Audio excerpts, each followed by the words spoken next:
Stop chasing me! I have a Canon in my hands! It's a Canon, I tell you! A Canon! Jared Poland, FroKnowsPhoto.com, here with another super secret project video. This time, I want to talk about composition.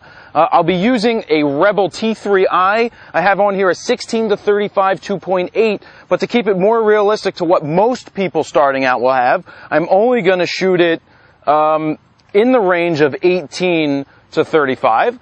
Because most kit lenses are 18 to 55s, and I'm not going to go below f3.5 just to keep it more realistic. But when I say composition, I have here Kermit the Frog as my subject, and he's an inanimate object. So we're going to play around here. I don't even know what I'm going to do. I haven't even tried to compose an image here to see what would work best with just basically a kit lens. If Canon actually sent me the kit lens this time, I would have used it. But they sent me a better piece of glass because I asked for it. But it still has to go back. I still have to send it back soon. So what I plan on doing here is just going through different angles, taking pictures and showing you what they look like to see how I'm changing up the composition, changing up my angles, seeing what works best. Because the best way to learn your composition is to actually go out and see it and do it. So that's why Kermit the Frog is here for my subject. And just a little shout out, my mom made this in 1983, and it has been my doorstop ever since.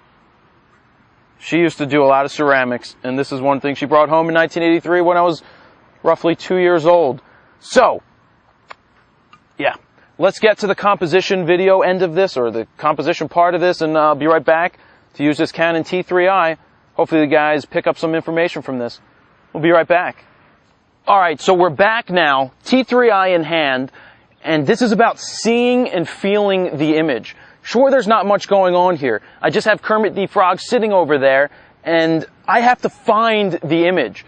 If you can practice this yourself and find the image with inanimate objects and things like that, you're going to train yourself to get much better when you're in an actual shooting situation.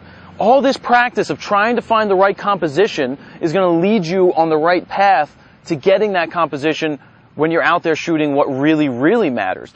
This is a great test. I have to sit here and work through the different, it's not the biggest range of lenses. It doesn't go 18 to 55 like those kit lenses. It's going to go 16 to 35, but like I said, I'm only going to shoot from 18 to 35 and at the lowest aperture of 3.5. And that's going to have to change as I hit 35 because most cameras, when you don't have the 2.8 lenses, are going to do that. But what I'm going to do here is try to find the image. I'm just going to move around and search for it, and we're going to pop the images up on screen as I shoot them to see what we're getting, and then see if it's good composition or bad composition. So, really, sometimes people start out and they shoot like this. So let's see, that's at 35. Fully standing up, shooting the child or whoever down at a low angle, and it looks like this. What could you do to make that better? First things first, if this is my subject, I'm getting down on my subject's angle because this is how you want to photograph a child. Or a subject on this low angle. Boom. Let's see what this looks like. There you go. Now right now I'm in aperture priority. We're not going to worry too much about the exposures right now because this is all about composition. So there's, oh, I thought I had a bug on me. I don't like bugs. There's the first image. Not very interesting. There's a second image, getting even better. I like that angle. Do you see what I did? I threw them off to the right-hand side. Now let's put them right in the middle. So using this Canon, I hit this this button over here, top right corner. It lights up the different focusing points. Then I select the middle one and hit OK. So here he is, right in the middle.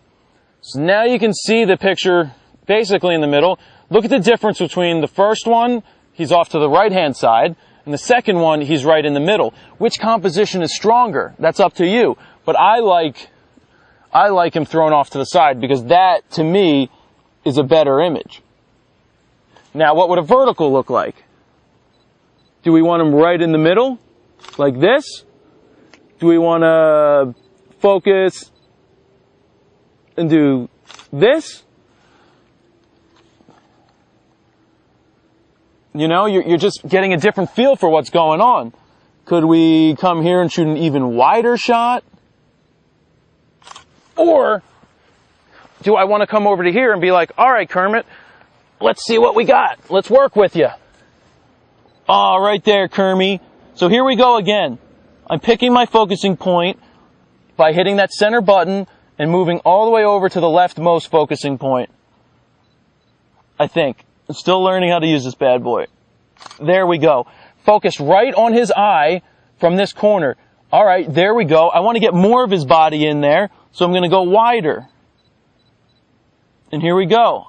Now, I threw him off to the left-hand side, but I got his whole body in there, and that's looking much better than the shot before. The shot before is good, but look at the tree right in the background. It's like he's got a tree coming out of his head. Let me focus, lock in. See, now you see this tree coming out of his head.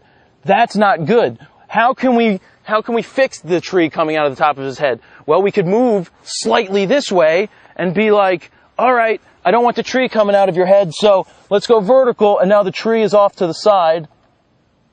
Focus, focus. Boom. Now we see the difference in where the tree is. Much better than the tree coming out of the top of his head.